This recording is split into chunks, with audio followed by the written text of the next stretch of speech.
দুর্গাপূজা উপলক্ষে তৈরি করা বিভিন্ন খাবার যেমন নাড়ু, মিষ্টি ইত্যাদি কোনো বন্ধু খেতে দিলে তা খাওয়া যাবে কি?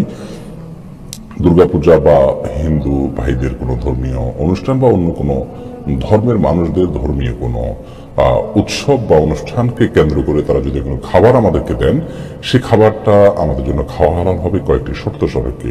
এক নম্বর শর্ত হলো তারা যে খাবারগুলো দিবেন সেই খাবারগুলো বেসিক্যালি এবং মূলগতভাবে হারাম হতে পারবে না। যেমন ধরুন তাদের জবাইকৃত পশু, তারা যদি মুশরিক হয়ে থাকেন তাহলে তাদের জবাইকৃত পশু আমরা খেতে পারবো না।